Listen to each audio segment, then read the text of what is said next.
Welcome to the show, Knox. How are you? Thank you, bro. I'm good. I'm happy to be in Boston, man. Last time you were in Boston, I saw that you did like a fan sing-along in the park. Yeah, no, it was just right outside the venue on the street. Oh, no way. Yeah, that was definitely the best one. We did that in a lot of different cities, and most of the time there was like 4 people. And if there was any more than that, like nobody knew who I was except for 3 or 4 people. So Boston was sick because I went out there and everybody, like, I kind of walked out and everybody was kind of like, "Oh my god, that's him!" That's I was awesome. like, "Oh, let's sing these." Yeah, it was a cool vibe. What's that like being so up close with your fans like that? But it's just funny, dude. Like I think it's still kind of mind blowing. I still have people who come up and they'll be like shaking. Yeah. I'm like, dude, I was just serving eggs in a restaurant 2 years ago, so it's all good. It's all good. Happy you're here. Glad we're meeting, but it's all good. You don't have to freak out. Dude, that's so real though. Like, Yeah. I mean, I was that person for so long, and then when you like start to Me be too. around so many artists, you're like, oh, that's lit. They're just another person. Like, Yeah. their music's amazing, and Yeah. they've got fans. They could have like 1 million fans, but they're also just a person. At the end of the It's day. just work. You know what I mean? That being said, you are on day 3 of your Yes, sold sir. out first ever headlining tour. Yes, sir. That's a crazy feat. Thank you, bro. Were you expecting a sellout? I was. I wouldn't say expecting. I was hoping for. Yeah. I was really hoping. But to see it actually sell out and how fast it sold out, I think like the first six cities sold out in the first like 2 hours that the tickets Dang. went live. Yeah, so that was a pretty mind blowing thing to see. But yeah, Boston. I actually got beef with Boston because they were one of the last cities. It took Boston a week to sell the shit. It was one that was slacking. So I'm counting on the show to pull through tonight. I think it's they gonna be will. sick though. I always say, like, I think Boston has such a unique, like, energy because it is a lot of college students, Mm-hmm. and a lot of those college students are from other places. So it's like a whole melting pot of like music Yeah. fans, and it's just always a good vibe. Yeah, well, that was the thing is like, so I was here in November with the band Nightly. Yeah. Opened for them, and Boston was one of the best shows. I mean, it was wild. Like, obviously, you saw the video outside. It was wild. It was one of the best shows of the whole. We did 24 shows, so that's a high.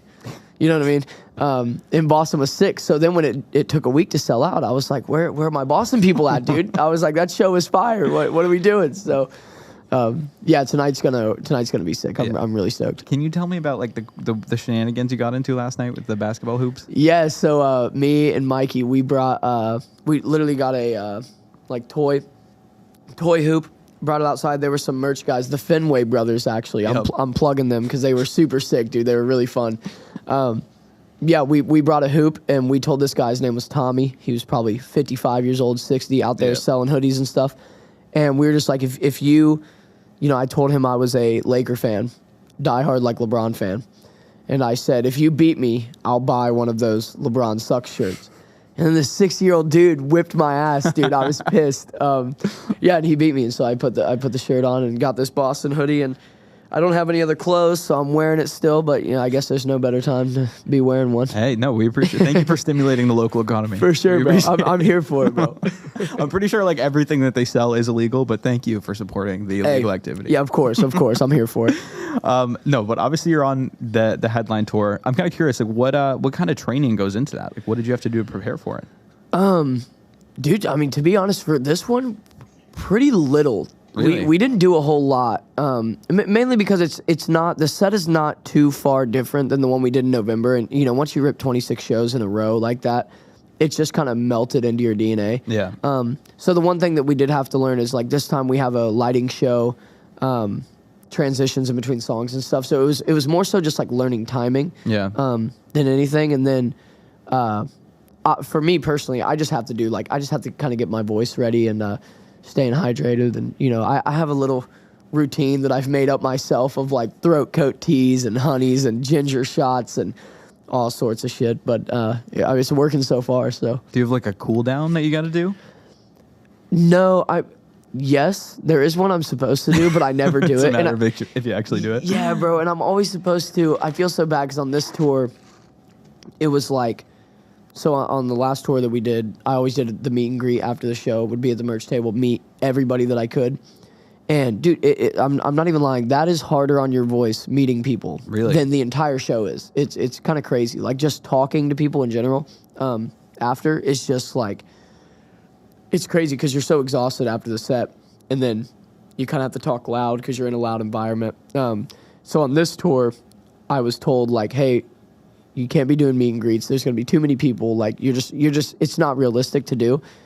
And we're 2 shows in, and I've still. I'm like, nah, I gotta say what's up to everybody, dude. I'm like signing stuff, feeling like Jay-Z, dude. So and the energy and like the feeling you have after performing a show, like for sure, and then meeting fans, like that's literally why you do this. Yeah, that's dude, awesome. it's the adrenaline, and it's like, I want to do it as long as like until I literally can't. Like I know they told me that I can't do it, but I'm thinking I could still do it. Like I could still meet a couple people after the shows, and so I feel like that's important, is letting the people know, like, I have the coolest job in the world because of them. So I need to let them know that and want to have that, like, super close connectivity with them and feel like they're a part of it, because they are, Man, and that's what they appreciate. Like, that's the best part of, like, being a super fan and going to your show. And then even if it's just a little quick photo after, like, that's going to make their whole life. Dude, that's what I'm saying. And it's, like, little stuff like that that's so easy. It's like, as simple as even remembering somebody's name. You see somebody and you're like, oh, I remember you from Boston. You're like, so tonight there's 2 girls that are coming that were in that video, actually. They were the ones sitting right next to me, but Aaron and Shannon. And like, I'll see them tonight and be like, oh, it's great to see you. And you just like say their name, something as simple as that. And they're like, oh my God, I came and saw him and he remembered us. It was great. And that's like, that stuff matters, dude. Yeah, for sure. I mean, obviously you got some love for Boston, but we're only day 3 in, or day show 3. through. Yeah. Show 3 in. Are there any venues or cities you're most looking forward to hitting? I mean, like I said, Boston was awesome last time, so tonight's gonna be sick. New York's always fun. Yeah.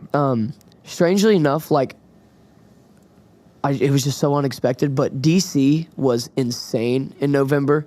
And that's kind of a bigger show, so DC on Monday will be really fun. Nashville, hometown's always a good time, and then Atlanta I'm the most excited about because we sold the most tickets. We sold like 700 something tickets. Dang. Yeah. So that one's gonna be pretty epic. Do you know why like there's so much love for you in Atlanta? Dude, I think, I've played there a good chunk of times, like as an opener. Like my first ever show was at Georgia Theater, which is in Athens, which is in Atlanta, but still like people will drive. But that was my first ever show. And then I did the venue that we're doing, the Masquerade. I did the Masquerade with this band, Bill Murray, who, have you ever heard of Bill Murray? It's like the comedian? No, it's one word, Bilmuri. No, dude, but I'll add them to after this. You got to check them out, bro. They're insane. I'm plugging Bill Murray all over the place, bro, because they're amazing. But did it with them, did it with Nightly. So I've been there like 3 times. I'm trying to think if I've been there any more than that. But I don't know. It's been a place that we've been frequent at, and it's close to Nashville. So I think somehow the music trickled down from Nashville. It just literally trickled down the United States down to them first.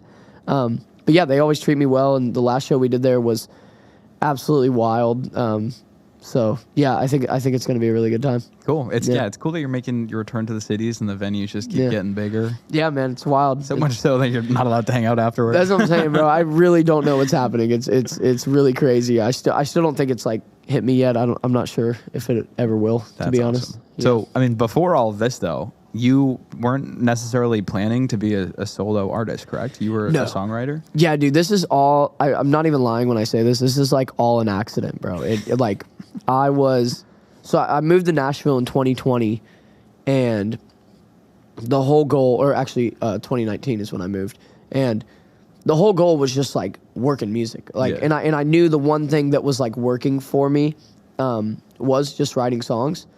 And like, I'm not exactly like, I feel like personally, I mean, now I have like tattoos and shit like that, but I never really like looked like an artist, or, I just never thought I would be that guy. And that's the other thing too, is like, obviously I sing on my records, and I'm getting better at singing, but I've never been taught how to sing anything like that. So I just never thought that was like a realistic thing for me. Yeah. So I wrote for a bunch of artists, and a couple of them got like signed off songs that I had written, and blew up on TikTok, and that was what kind of put the Nashville music industry on. They were like, who the fuck is this guy? And yeah, I basically, so like shortly after that, I signed a publishing deal with this company called Riverhouse, where I became a staff writer. It's like under Sony, and that was like, I mean, that was the dream right there. I was like, bro, dream job. I'm good. Like, I don't need. I was this close to deleting my social media when I signed my. No way. Oh yeah, because I just didn't see the point in it. I was just a songwriter. I was just the guy behind the scenes always, and I loved it. Like I liked that.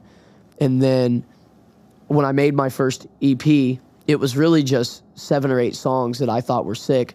I was like, I'm gonna record them with my buddy who I know is a good producer. I'm gonna record them, and then we'll pitch them out to like all these certain rock bands. Like I had certain songs that I had certain ideas for. Like my song I Don't Want to Know, I was like, oh, I really want to send this to like Band Camino. And then like Sneakers, I was like, this could have been like John Harvey or Games We Play vibe. Like I kind of had plans for all the songs, and then I showed them to my publishers, and I was like, somebody needs to sing these, and they literally laughed in my face, and they were like, yeah, you're right, you're gonna be the person. And I was like, I don't know. And then they were like, one song, let's see what happens. And then I put out one song, and it has like 30 million streams now. Yeah, it did quickly blow up. So the like demos, if you call them that you recorded, did that end up being like the actual EP, or did you go back in and reproduce them? I mean, no, the demos were the EP. No way, man. Yeah, we like went back through and like touched them up, added harmonies, and made them but I mean, like essentially, I could play you all the demos right now, and you probably wouldn't even be able to tell the difference. It was like very minimal stuff that we did.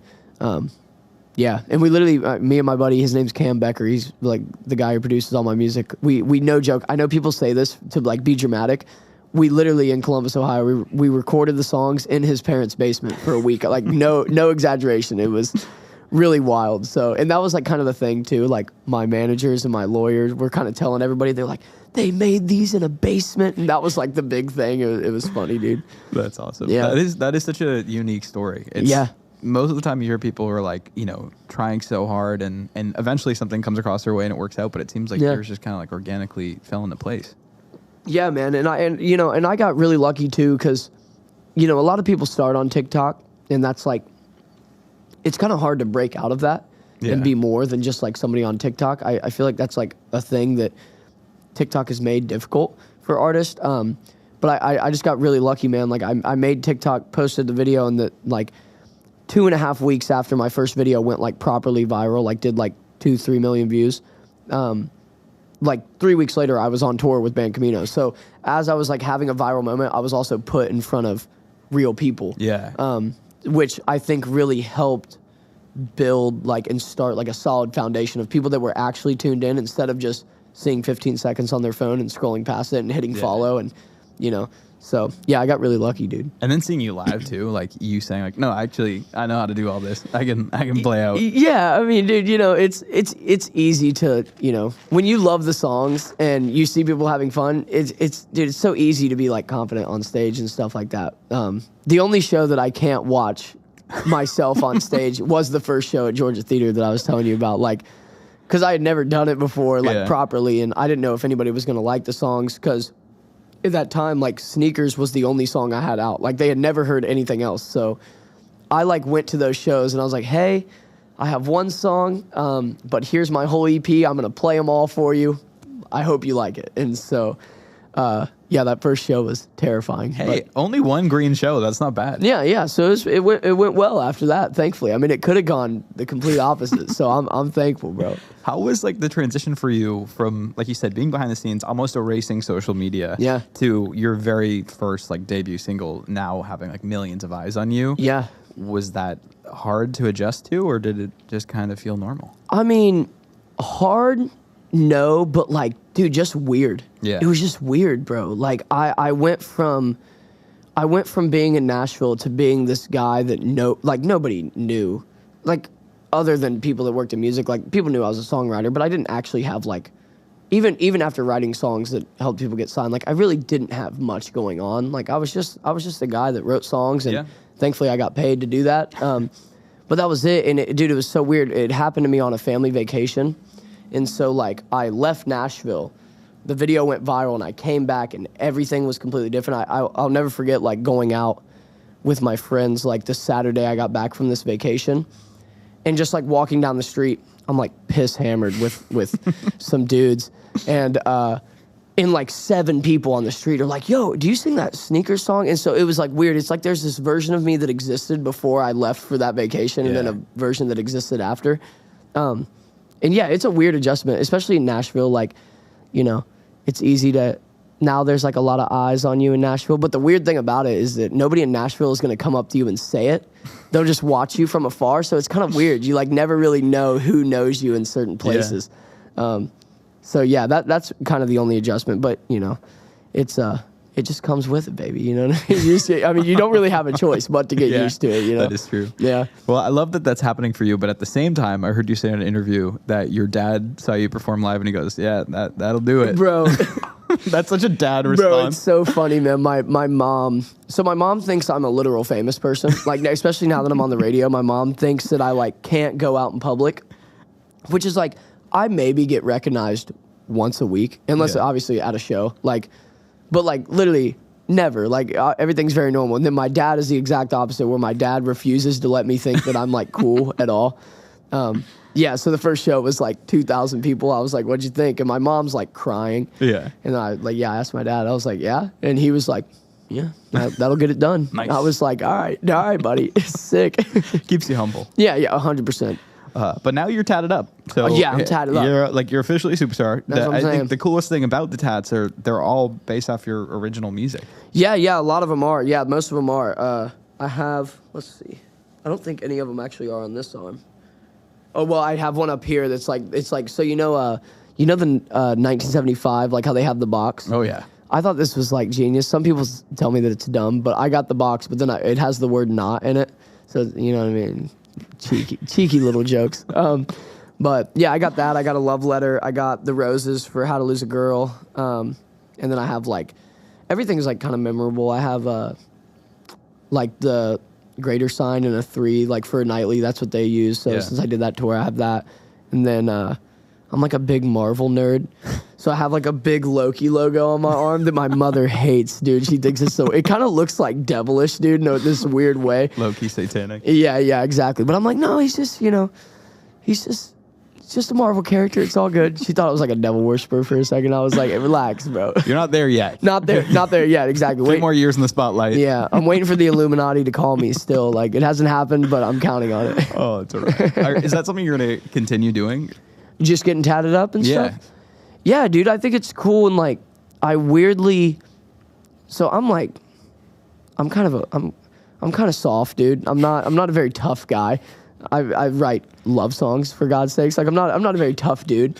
But I like weirdly love the feeling of getting tattoos. Like, it's like, I kind of describe it as like sitting in a sauna where it's uncomfortable, but then the payoff after, you're like, I feel amazing. You have any tattoos? No, man. Oh, dude. I got to get on it. You got to get on the wave. I kind of look like I have tattoos. I've been told. Yeah, you can rock some tattoos. But anybody that has like real tattoos is going to look at me and like my little dinky be like, he doesn't have real tattoos, bro. The Marvel. Yeah, exactly. The not 1975 tattoo I think is sick. Because Thank you. The box is like so iconic. So iconic. I thought it was genius when I did it. I really did. I was like, this is gonna go well. And like, I don't know. I think I just like that style of tattoo where it's like a really thin line too. Me too. The line work is cool. You recently. You got noticed by Matty Healey of the 1975. He gave you a stamp of approval. It was so funny, bro. You know what's even better? I kind of big leagued him on accident because I didn't really big league him because in reality I spent my day, dude. Before tour, I went on a Lego Fortnite kick.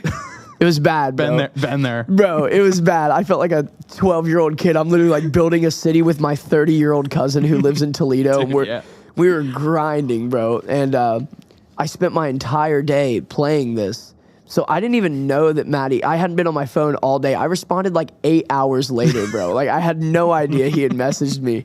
But yeah, I mean, it was wild. I was with my girlfriend when it happened. And I opened up my phone. I'm sitting there in Scooby-Doo pajamas in front of my little monitor, my headset on. And I was like, you are not going to believe what I'm about to tell you. And she was like, yeah. And I was like, Matty just actually DM'd me. And then everybody online posted it. Everybody in the comments was like, that's fake. And I was like, okay, dude. I was like, that's fine. So you can't even argue with him, you know? Did you respond? I did. And he left me on red. But I did respond. I told him, hey, because he asked for $1 million, which, easy. Legally, we're good. I don't have to give him $1 million. A bunch of people were concerned that he was being serious. But we got everything cleared before we put the song out. We're golden. But yeah, I told him, I was like, bro, if I make $1 million, the first millie's yours. But actually, if I make 2 milli, the first millie's yours. There we go. And so he liked it, and that was it. But our relationship is open, so, you know, maybe if I see, is there at a festival? If I'm at a festival, I hope he hates me, though, dude. I really, like, borderline, I hope he's like, this is that little shit that, like, was kind of making fun of me, even though I wasn't. I love him. I think whether or not, you know, he loves you or hates you, he's noticing you, and that's sick. That's sick. Yeah, bro, I felt bad. I had a moment. Because I never respond to any comments. Yeah. Like, especially hate comments. I actually think hate comments are, like, hilarious. Oh, yeah. And this poor dude, I don't know what was, I deleted it immediately, but there was this, like, poor 16-year-old girl named Beth, and she commented on my post and said, oh, what did she say? Something about the song being atrocious or something like that. I remember that being one of the words. I can't remember what the comment said. And I don't know if I was having a bad day. I don't know what happened, but I responded, and I was like, listen, Beth. I was like, at the end of the day, Matty Healey DM'd me and not you. So, like, take that for what it's worth. And then I was, like, reading it. I was like, bro, you're fighting with a 16-year-old girl. And so I just immediately deleted it. I was like, I hope nobody saw that. It was embarrassing. No, I'm sorry. She deserved it. Yeah. Beth, if you're watching, I meant what I said. At least she knows, because she probably saw it, you know? Well, not the 1975 obviously caught the attention of a lot of 1975 fans. Yes, sir. But a lot of them were happy about the fact that it had a lot of like Easter eggs and 1975 lyrics in there. Yeah. Did you have a favorite one that you snuck in? Dude, I think the looking for somebody in the chorus is like, it's so subtle. And it was, I'm not going to lie, it was kind of by accident. Because we had so many different versions of the chorus. Me and my buddy Spencer Jordan wrote the chorus. And it was like, at one point, it was like, funny, I don't see her with nobody tonight. And there was all these different ones. And then Spencer was actually the one who said, but I'm not really looking for somebody tonight. And then it snapped in my brain. I was like, bro, they have a song called Looking for Somebody that's like kind of big right now. I was like, that is genius. And so it was kind of like a happy accident, that one. But that one's my favorite because it's so subtle. Like most people wouldn't know that unless you're like proper fan. So well, there's another one that I think you would only know if you're a diehard 1975 fan. Is She Said. Yeah. Dude, that's another one. So that's actually one that I can't believe I'm going to say this, but I'm going to say it. I'll admit I'm not a super genius or nothing, but that was one that when we made the song, we didn't even realize until I started posting it, and then everybody started commenting that they were like, the She Said is so genius. And so I just started agreeing. I was like, oh, bro, we totally meant to do that. Like that was totally supposed to happen.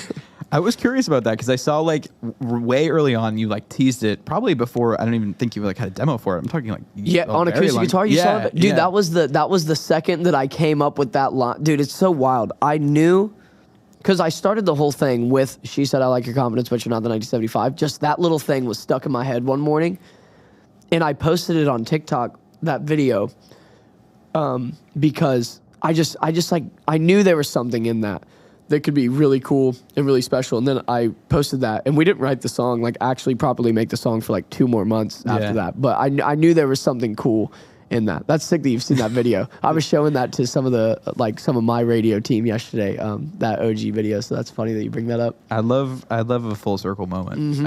So obviously not the 1975 fan favorite, really exposed you to a lot more fans, and really exposed the fact that you don't just have fans, you got some super fans. Yeah, dude. So I did a little something. I reached out to them no way, and just kind of hit them up and said, do you got any questions you want to ask Knox? He's coming on my show. And they were like, who are you? Do I gotta block you? And the ones that didn't block me, they have some questions for you. All right, let's answer them. Morgan_Schmidt7 would like to know, what was your old AOL or AIM username?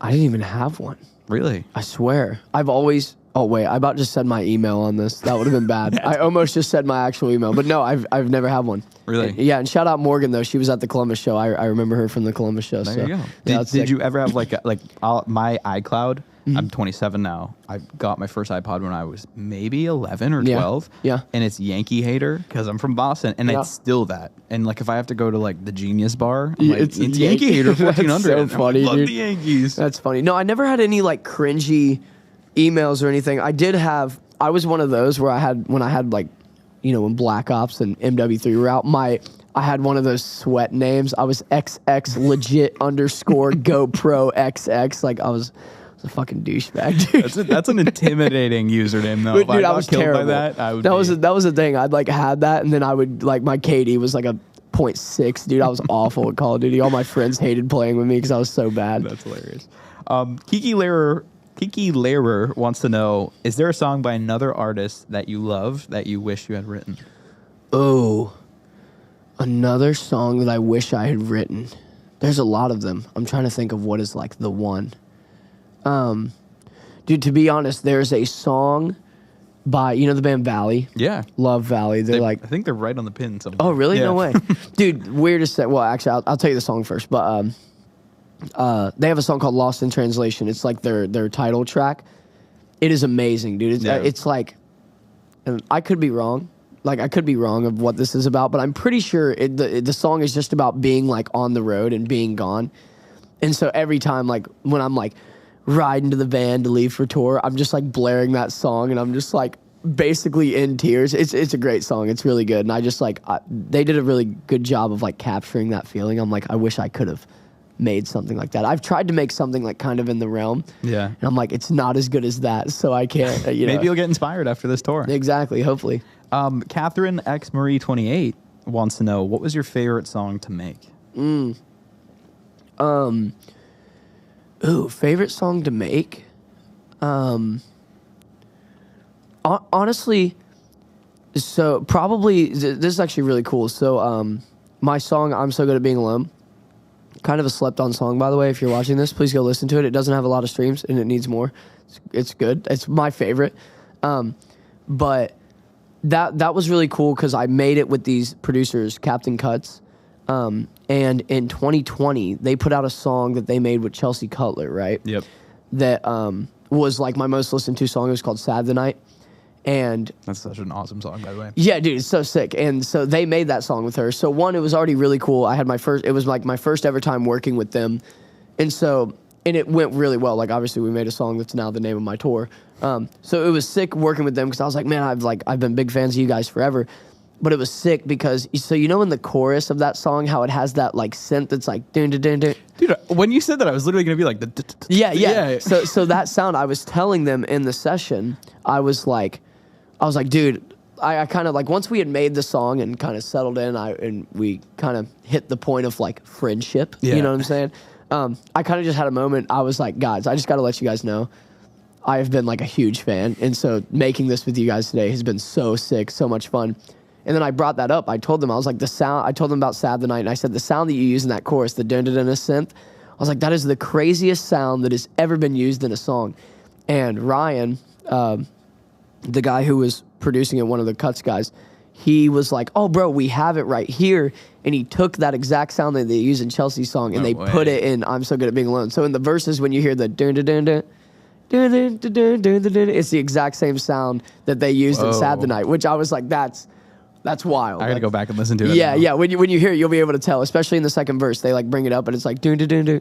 That's so cool. That's so special for you to have that. Yeah, that's bro. awesome. I like called my sister after the session. I was like, "You're not gonna believe what just happened, dude." Yeah, it was awesome. Oh, that's great. I think we got two more. Andrea Naomi wants to know, what is your favorite Taylor Swift song? Ooh, I'm biased, but dude, everything has changed with Ed Sheeran. It's just so good.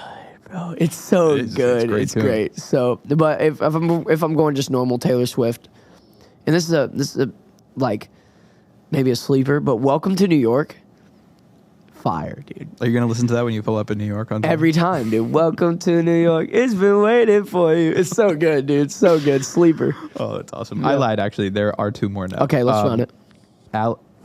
This one's gonna be tough. Okay. Alex Uratovac. Great. Wanted to say first.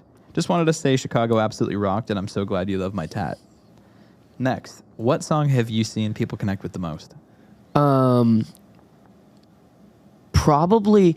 Well, dude, I didn't know it until the past two shows, but I think I could be wrong. But bro, so my song with Charlotte Sands, "We're Not in Love Anymore," rips live, bro, and everybody just like, especially in the like after the the bridge going into the big chorus where me and her both like yell. Yeah. Bro, the crowd just like, there are people crying. They're like, I mean, they are just like both shows. It has gone so hard. And that's so, awesome. Yeah, I had no idea because it kind of like it did really well. Like it has a really good amount of streams, but it just kind of like it never had a viral moment. It never like got that kind of love that I thought it was going to. But yeah, I think that might be the song on this tour that is hitting. And also shout out Alex because she got a sick tattoo of Monumental Mess on her ribs. It was super sick. Is Mary Jo singing vocals on that? Yeah, she comes out and does it, yeah. That's sick. Yeah. All right, last one is it's actually from your biggest fan. It's me. It's at Let's go. At Brendan Jeannetti. He wants to know, is it true that Katy Perry shaded you when you auditioned for American Idol? Bro, she did me so dirty. She was so mean to me. And one of my life goals is to like shake her hand and be like, I'm a musician now and I'm on the radio, bro. Like, yeah, I did. And thankfully this happened. It's like a good thing and a bad thing. But like way back in the day, like 2018, I tried to do American Idol and I made it all the way to the filmed part. Oh, sweet. Like the first round. My part never aired, but dude, it was so whack because that show, it's very like, even those parts is very like coordinated and very whatever. So I go into the rehearsal room and they're like, hey, play us 3 songs that you want to play for them. So I play them. I wanted to play Fast Car by Tracy Chapman. That was what I wanted to play for him. So I played Fast Car. I played 18 by Ed Sheeran and one other song. I can't remember what it was. And they were like, all right, this is what you're going to do. You're going to go in there. You're going to play the A-team. You're going to make a joke about how you look like Ed Sheeran, like whatever. And I was like, okay, like, yeah, sure. And I go in there. I play the A-team. And then Katy Perry says, she's like, her exact question to me, she just looks at me and she goes, we already have Ed Sheeran. Why would we ever need you? That was what she said. And I was like, and I wanted to like turn to the guy who had just told me to go sing this song. And I wanted to be like, because that guy told me to, but obviously you're not allowed to say that. Yeah. So yeah, she did me very dirty, but shout out Lionel Richie. He loved me. Luke Bryan, he didn't really like me either, to be honest. But yeah, Lionel Richie, he liked me. But also I was like trash back then too. So like, I'll take it. Hey, yeah. You know what? Fast forward tonight, you got Matty Healey. That's what I'm saying. Oh. Katie, where you at, dude? Where you at? All right, Knox, it's been a pleasure chatting with you. Dude, You're thanks. top 40 in radio right now. You've got an EP vinyl, double EP vinyl in pre-order. Yes, sir. Headlining tour. What else can the fans expect in the near future? Bro, just the one thing that I can say is, or the couple things, I guess, whatever. More shows, more music. We're not stopping. We're not taking any breaks. We're not going to do that thing where we go away and then everybody's like, when is he putting out new music? We're not doing any of that. We're just going to keep going. And so we're just going to ramp this thing up as far as we can. And I got surprises for 2024. It's going to be crazy, man. It's going to be a good year. So if you're a fan, man, you guys are in for a treat. It's going to be dope. Yeah. All right. I wrap up every interview with this question. Unrelated to music, unrelated to your career. All right. What is a personal goal you want to accomplish in the near future? All right. This is nerdy. But dude, I want to so badly.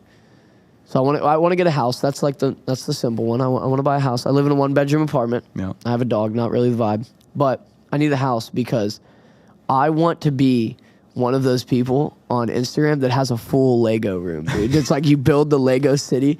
Like I have the Avengers Tower waiting in my apartment right now, still in the box. And so here soon, I'm gonna begin my village in my room whenever I get a house, whenever that is. I need not the 1975 to jump a couple more spots, like 40 of them, you know what I'm saying? And then I'll get a house. But yeah, that's the goal, baby. Hell yeah, man. Lego Fortnite room's gonna go crazy. You best believe it, bro. You best believe it.